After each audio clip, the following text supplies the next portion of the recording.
Welcome back, fellas, and all of you ladies that are kind of rubbernecking over their shoulders. We're all the way up to episode 4 here at Man-Card Theater, and one of the questions I've been asked is when you're in your garage, I see a majestic beast just lurking, waiting to get out. Well, that's right. It's a 75 Gremlin X. So it's a bright, sunny day. It is warm enough to not need a jacket. Let's back it out, dust it off, and let's take a tour of my Gremlin X. This is Man Card Theater.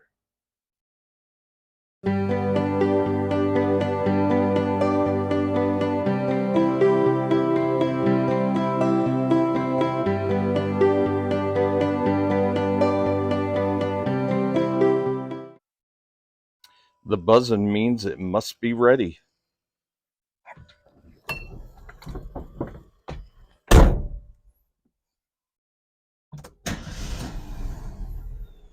And just like that, she is purring and ready to go.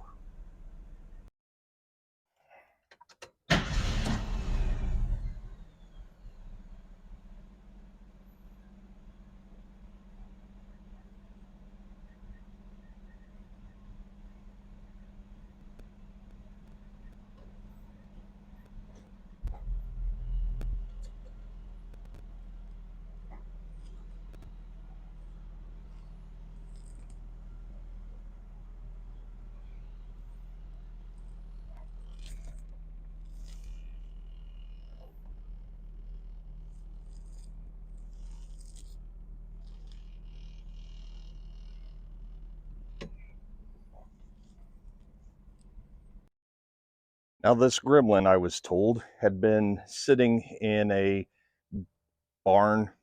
It was a little too nice to call a barn, but not nice enough to call a garage. And it had been parked basically since 1990. And over the phone, I was told it was orange, and they thought there was about 40,000 miles on it. And, you know, at that point, all I heard was Gremlin, and I got to see it. So I got on my golf cart and I went the mile down the road and pulled in there, and lo and behold, uh, here it was. Wasn't orange at all. It was caramel tan, I believe is the color they call it, in 1975. And this thing was as original as they come. When I went in there, everything was so original. The tires, the Goodyear tires that were on it from the factory, were still on it.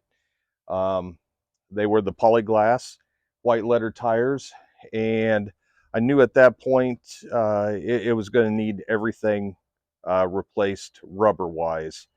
And I looked through it, and like I said, I couldn't believe how original it was. What you will see today is exactly that, originality. The only thing that has been changed on it are a few items to make it roadworthy. Obviously, we had to replace the tires, so I went with something a little more modern, but still in the same spirit of what was on there. But everything else, uh, she is she is stock as stock comes. Let's start with the paint. The paint is caramel tan, as I mentioned. Not a very popular color or a frequently used color in 1975, but nonetheless, there it is. And it is all original. And you will see that there are flaws in the paint. There's little wear spots. Somebody set something down on it. Just some spots that really are washed out, but it's all original. The stripe for the X package, it's the original sticker. You can see the big shadow of me, but all original. You got some cracking, some crazing, I believe they call it, but it's just as I said, original. All I have done to this point to this car is wash it, and I did put a coat of wax on it. just to try and get some of that oxidation off of it. And it looks real nice um, as soon as you wax it, but then it'll start to get that haze back. A few little spots, and you'll see down below she is solid, but there's a little bit of bubbling, little tiny spots down there. Now ultimately I'd love to uh, have somebody cut the paint, get some good luster back into it, but it's only going to be original once, so I don't want some bonehead thinking they know what they're going to do and then ruin it. So let's take a look at the door tag. Hello, Ladybug. You're the same color. Here's what's in the door jamb. You'll see that we have the safety identification tag, and it's from November of 1974. And then we've got the actual American Motors Advanced Unit Construction door tag. And you can see down here, J8, that's the caramel tan color. And it's a 75 from that number there. And then the trim package, 5060, it looks like. But that is the X package. And one thing I'm not going to take off are these old service stickers. To me, it's just character. In fact, I haven't even cleaned the door jamb. So once again, showing the authenticity of it and originality. The inside, we're going to take a look at. Like I said, it doesn't get much more original than this.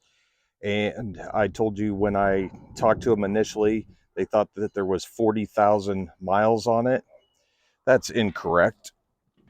If we sit down in here, you can see that right now we're at 15,247 original miles. When I got it, it only had 14,822 miles. So I've put a few miles on it just through sheer enjoyment. But taking a look at this dash, it's got the X add-on feature where it has kind of that brushed chrome look on both sides of the instrument panel. Your standard lights and wipers. And we go over here to the weather eye. And this was always a source of good chuckles in the past when you look at it, and this is an AC car, and instead of saying AC, it has off. Whoop, get my fat finger out of the way.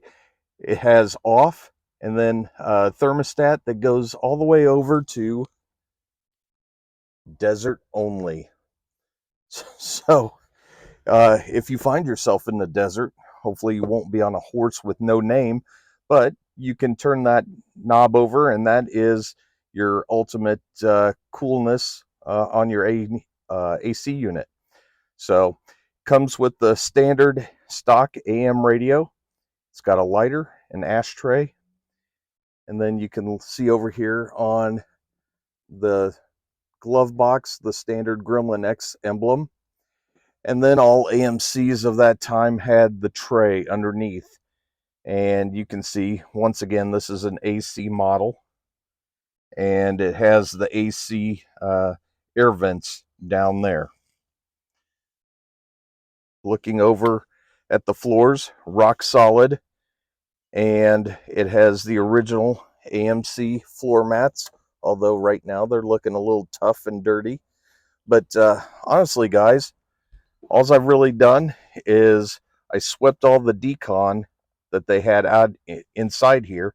I swept it out because who wants to roll around with the decon in there? The pedals, I haven't cleaned them up yet, but you can see there is no wear on those pedals. I got the light shining, so You'll have to forgive me on that one, but no wear whatsoever. Just a little bit of dirt. Again, with the AMC floor mat, that's original. Carpeting's all original. We have the emergency brake, no wear, and of course your dimmer switch for your high beams. This one you can see came with the Torque Command automatic transmission.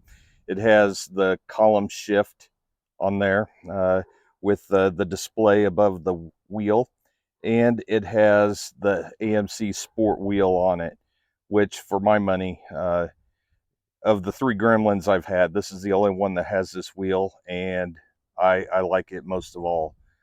So one thing that you don't see very often, look right here. It is a rear window defroster, and that's from the factory. It's not some sort of JC Whitney add-on. And if we go back to the back window, moving on to the seats, you can see this particular X package had the bucket seats. They're vinyl. I believe they called it nutmeg. I don't quote me on that, but there is not so much as a tear or a rip or anything in them. They are just as pristine as the day it was bought. And then down here we have the AMC sill plates. And yes, they could use a little bit of cleaning, but like I said, we haven't done much of anything to the inside of this yet. Just kept it all original. We'll reach down here. Here is the latch.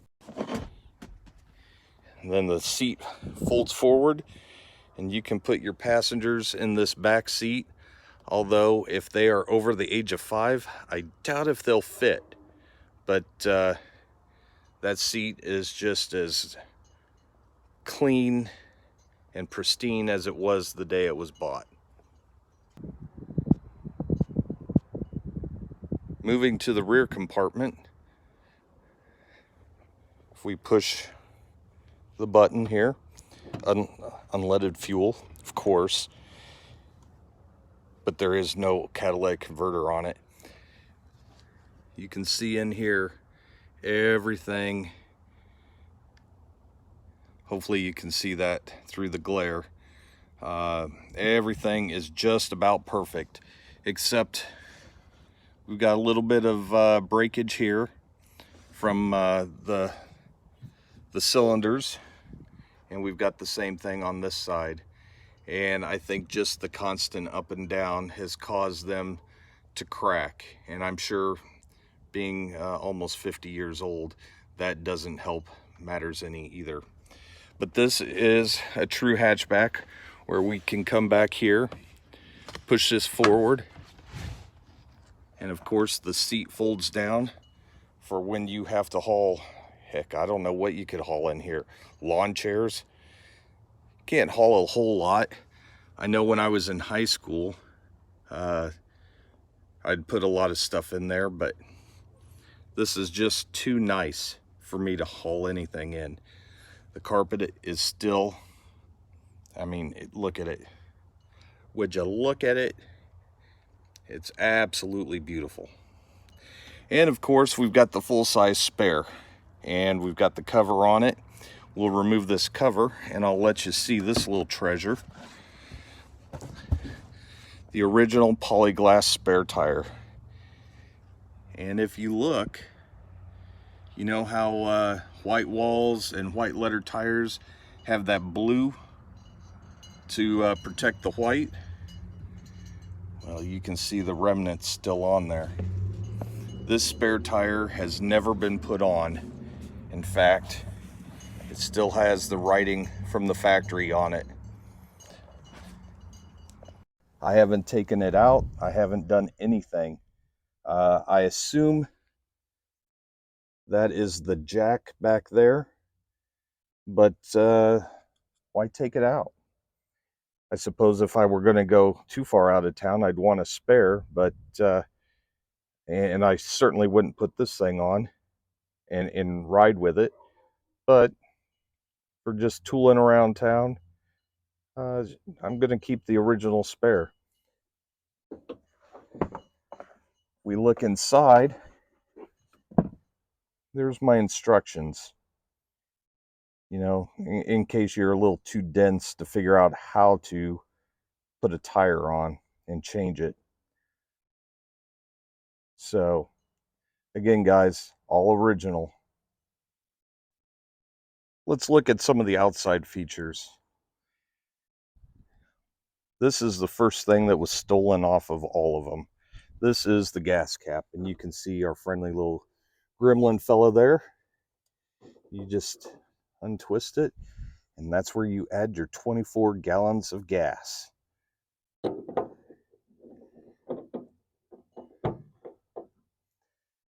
I did go ahead and find some 75 license plates and put on there.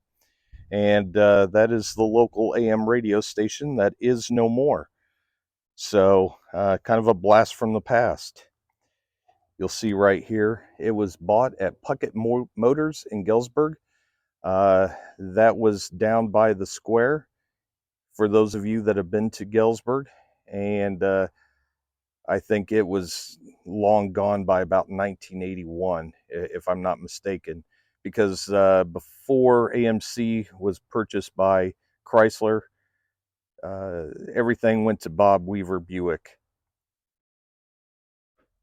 It's equipped with the 3.8 liter, that is 232 cubic inches, and it has the chrome spoiler across the top.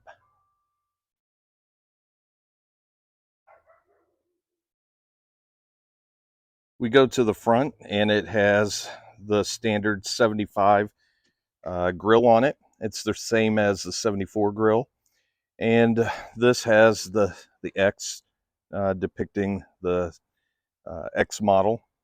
So, and then again, we've got a matching set of original 1975 Illinois license plates on it. So why don't we crack open this hood? And I can't do it one-handed, so I'm going to put the phone down. We're going to crack it open, and let's take a look. Well, here we are, guys. We've got the hood open, and you can see all the original insulation is still there. It looks like over the years, a mouse or two might have gotten in there, tore it up a little bit, but all in all, it's all right there. We'll take a look at the emissions tag, and you can see there that it is the 232, and gives you a little bit of information on there. It still has all of the original stickers under there, and ultimately, I'll tell you what I've had to do just to get it running and street worthy again. 232. I suppose I can clean up this engine bay a little bit, but again, I don't want to take too much away from its originality. So, of course, I had to start with a new battery. Gotta have a battery. And despite what they say on Vice Grip Garage, I did not get the go handle, but we got one on there, and that allowed us to turn it over. But that's about all it did. It would turn the starter, and that was it. We had a gas tank full of just rusty sludge, so we had to drop the tank, had to clean it all out. You can't really go out and buy a new tank for it, so we had to make do. We took, we drained it, and oh my God, did it smell. It had over 20 gallons of varnish in it, which is probably good. It probably saved it, but whew, it was strong. You could smell it in this driveway for about 3 months after I spilled some. Anyway, got that done, and just for peace of mind, I put a new fuel pump on there, mechanical, and I was sure that it was supplying fuel to the carburetor. It's just a Carter 1 barrel. I don't know if you can see it under there, but very simple Carter 1 barrel. And we still had fuel problems. After I got it started and running, it would run for a little bit and then it would run out of fuel. And then I would start it again. It would run for a bit and it would run out of fuel. Well, what you see here is probably going to be my temporary fix for now, but this has a return line back to the fuel tank. And what was happening, too much fuel was going back to the tank and not enough was getting to the carburetor. So I disconnected that tank return line and I put just a simple inline fuel filter there to make sure that the carburetor always has enough fuel.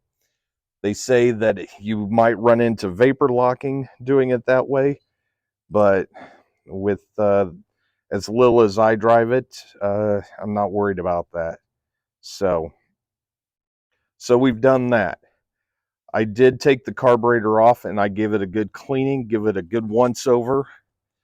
I did ultimately have to put on a new master cylinder because it was frozen solid. You can see that it's pretty true to the original, so not a big departure. But for, I think I only gave 25 bucks for it, and I've got the original in a box. So that's the one thing I did. Everything that I took off of here that was original, it all went in a box. So when my kids sell this after my death, they can have all of the new parts with it. I had one more problem before I could really make it roadworthy. Is as soon as it warmed up, the ignition died. And this has the Presto Light ignition module, and it had the Presto Light distributor on it. Well, I finally got fed up. I bought another one of these, and it didn't work at all. I bought a third one. It worked only part of the time. I was done. I had it. So what I did is I went to the junkyard. I got a distributor off of a 74, which was just a straight distributor. None of the Presto Light components or modules. And then I put an igniter points replacement in there, and she's rock solid. She turns over just lickety split now. So it will actually still blow a little bit of cold air, but we're not really too worried about the functionality of the air conditioning right now. And of course, just for good measure, a shiny new radiator cap. All right, guys, we came back into the garage because it was a little blustery out there. We'll take a look at what was in the glove box, and it tells a great story.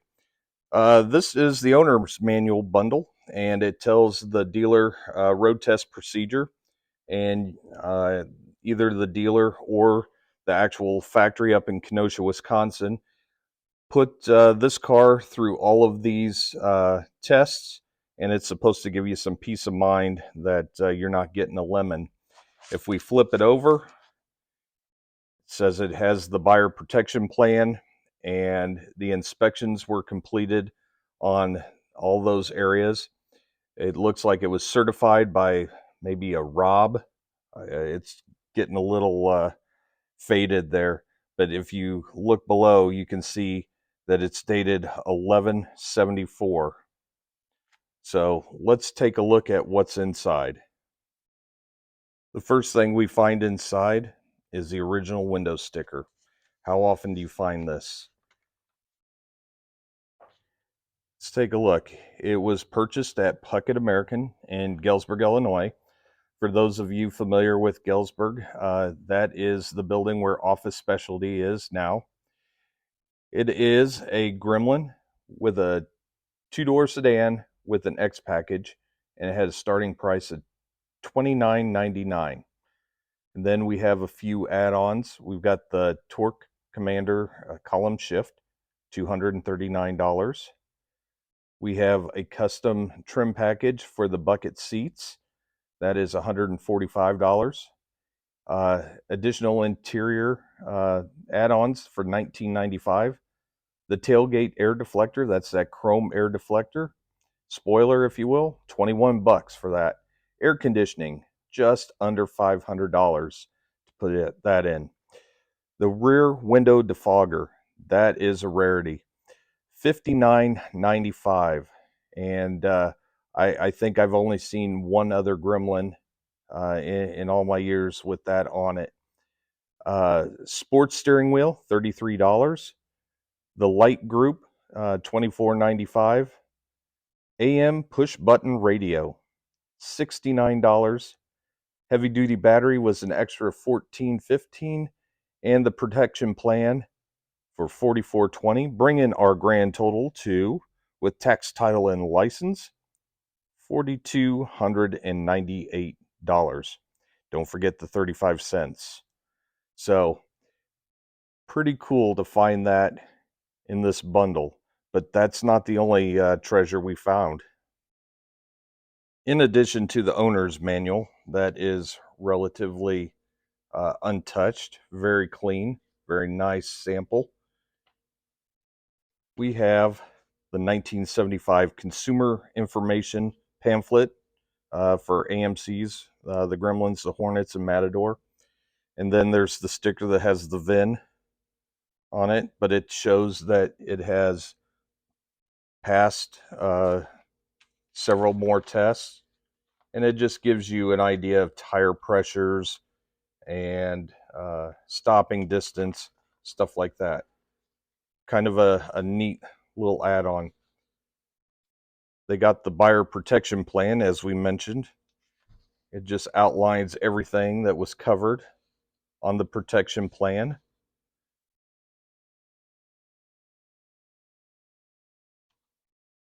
We got the hanger from the rear view mirror on 12 ways to save gasoline for your vehicle. So, who cares? The new car guarantee, a little more light reading, but then on top of that, in its original envelope, the original purchaser of this car, Minnie Stotts in Galesburg, she purchased this car. She got her warranty card in the mail, and guess what? Now I have the warranty card. Pretty cool. It's kind of like a credit card, but it outlines everything, all that you need to know if you need to make a claim. So, a nice little treasure. So what do you say, fellas? Should we take it for a little spin? Let's take it for a test drive. All right, let's go.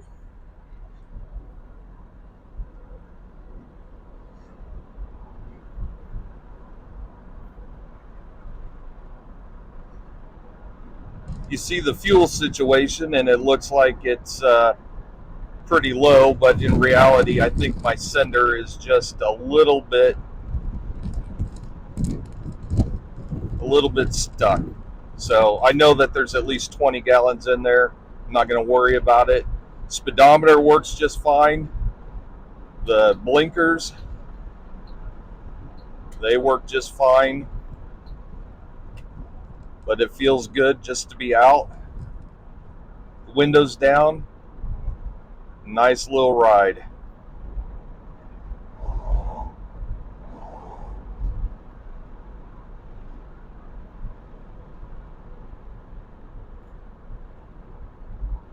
Bouncing around pretty good. Combination of those old shocks and good old Illinois roads.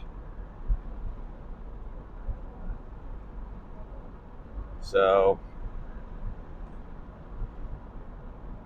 gonna put it down for a minute and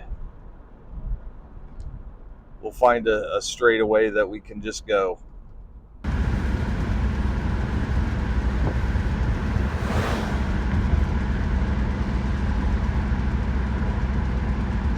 All in all, just an enjoyable ride. And the most important thing, the horn still works.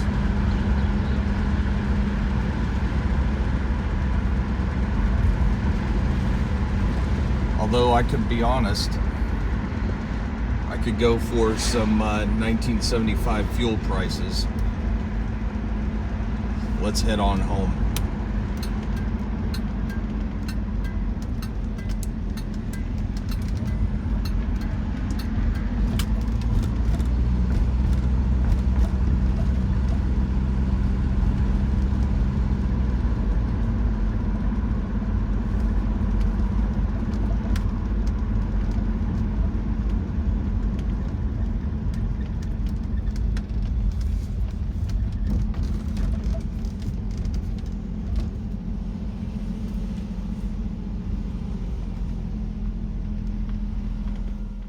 There you have it, folks. My 1975 Gremlin X, 15,000 original miles on it. Probably one of the most original cars you'll see out there. She isn't Barrett Jackson nice, but she's a survivor. Cared for the first 15 years that she was around, then nestled away in the garage for a good many years, and then I pulled her out 2 years ago. So I hope you've enjoyed this episode of Man Card Theater. If you like what you see, hit the like button, subscribe, tell your friends, share it, do whatever it is that you YouTube watchers do, and we'll see you next time. Don't forget to keep your man card punched.